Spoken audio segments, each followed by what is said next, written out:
fiz o disco do ano e até mesmo Caetano.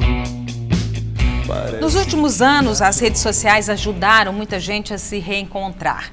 Se por um lado é positivo, o uso da internet pode ser um problema sério quando não é usada com responsabilidade. Nós vamos rever agora os principais boatos da internet dentro e fora do Brasil. Mais da metade dos brasileiros já está conectada à internet, segundo dados do Instituto Brasileiro de Geografia e Estatística. O IBGE revela também que em 2015, mais de 80 milhões de brasileiros acessaram a internet pelo celular.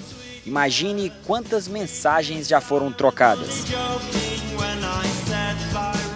Mas uma informação falsa compartilhada na web pode trazer consequências graves. Todo internauta já se deparou com alguns boatos e provavelmente já acreditou em um ou outro. Confira alguns. Em 2008, o boato que o vinagre enganava bafômetro surgiu junto com a lei seca para o trânsito. Seria ele capaz de burlar o sistema? Mentira. O medidor leva em conta o ar soprado, não apenas o hálito. Facebook e WhatsApp serão cobrados? Mais um boato falso.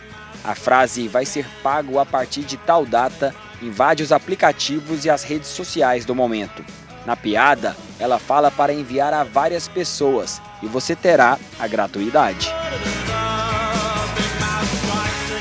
Porém, existem mentiras com consequências trágicas. É o caso da dona de casa Fabiane Maria de Jesus. Ela foi linchada por populares em Guarujá, no litoral paulista, em 2014, após ser vítima de boatos que diziam que ela sequestrava crianças para fazer magia negra. A delegacia da região não registrou nenhum sequestro. Se tratava de mais uma mentira na internet. Em 2015, a operadora de caixa Francineide Freitas Leal, de 27 anos, teve sua vida arruinada. Começou a circular na internet um boato de que ela e o ex-marido estariam sequestrando crianças para traficá-las. A cuiabana recebeu várias ameaças na internet. Na tentativa de provar que a mensagem não condizia com a verdade, Francineide fez várias postagens nas redes sociais, mas ainda não conseguiu reverter a situação.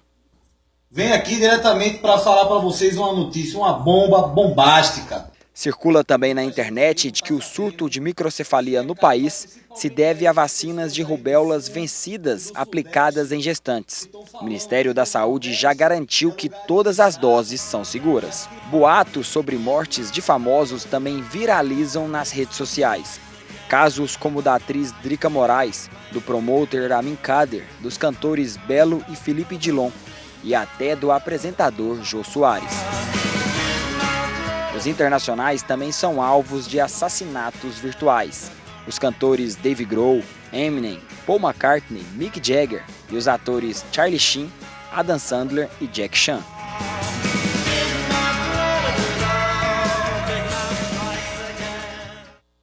Miriam, você acha que as pessoas que inventam esses boatos, elas têm a consciência, sabem? Muitos falam que é brincadeira, né? Mas você acha que elas têm essa consciência? Depende da motivação. Né? Sim, tem aqueles que acham que não vão ter consequências nenhuma, que é só uma brincadeira. Que nem vai ser descoberto, que existe essa questão do anonimato, né? Que as pessoas acreditam que nunca vão ser descobertos. Né? E essa brincadeira vai muito assim para que ele realmente tenha uma função de achar graça mesmo. Tem pessoas que postam e depois ficam acompanhando.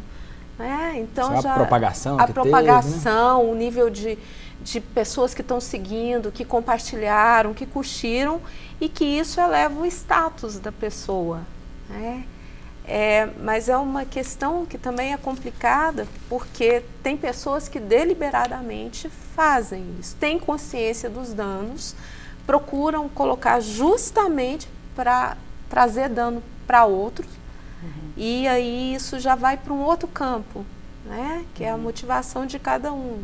Como eu estava dizendo no outro bloco, ou porque já tem alguma questão com aquela pessoa, ou porque tem inveja, às vezes nem conhece, né? Como, por exemplo, as últimas imagens foram sobre morte, né, de pessoas conhecidas, famosas, e que isso é um misto de uma inveja daquele outro que é reconhecido, que tem um status, vamos dizer assim, né, e ele não. E também uma questão de uma admiração, por incrível que pareça, as pessoas, nossa, vou ser o primeiro a dar uma notícia que ninguém mais sabe. E isso traz, sim, num primeiro momento, um reconhecimento. Mas é interessante, o doutor Tiago falou uma coisa no início, colocando o exemplo de nós jornalistas, porque nós temos aí dois agentes. Nós temos aquele que divulga, de alguma forma, por maldade ou por acreditar, e tem aquele que compartilha e que vai expandindo esse boato.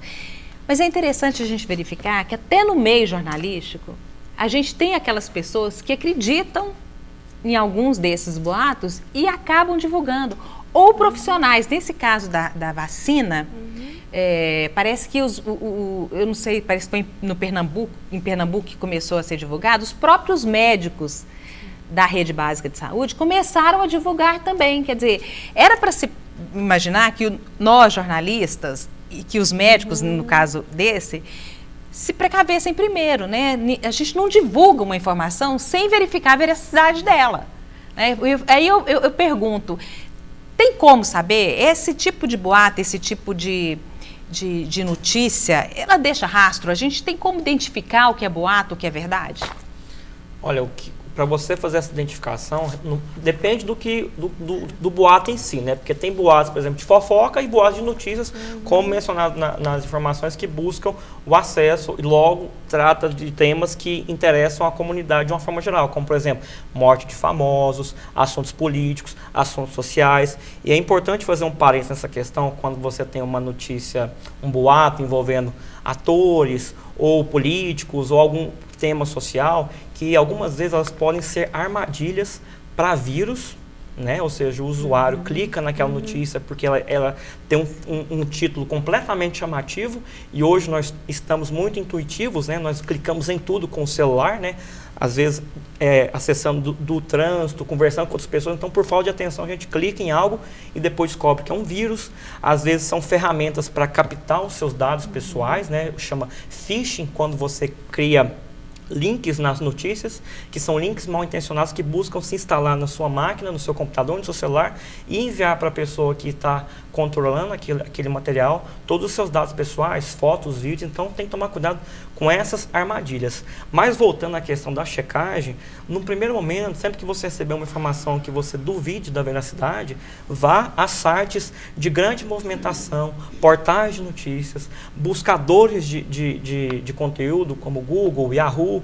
Jogue aquele tema que você está vendo em uma rede social ou em um grupo de WhatsApp na linha de busca e veja se saem notícias de grandes portais, de veículos de comunicação tradicional, atestando a veracidade daquela informação, para depois começar a acreditar. Não significa que porque está em um veículo de comunicação em massa, que aquela informação realmente é verdadeira. Você mesmo acabou de falar de casos em que a imprensa ela também foi trapaceada pela falta de profissionalismo do jornalista ao publicar algo sem fazer a checagem devida, né? Então, no primeiro momento, tem que fazer toda essa checagem, na maioria das vezes virtual, né? Porque na internet você consegue armazenar muitas informações. Ó, Suzete, várias participações aqui, denúncias, dúvidas. Vamos registrar primeiro aqui a participação do Claudemir Carlos. Uma história um pouquinho interessante, uma aqui para você tentar entender. É grande, mas vamos lá.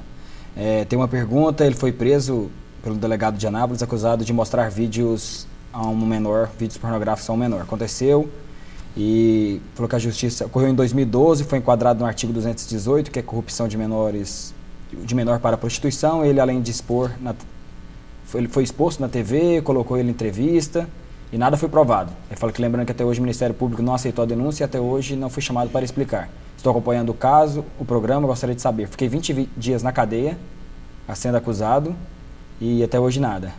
Ele está perguntando responder com sinceridade o que aconteceu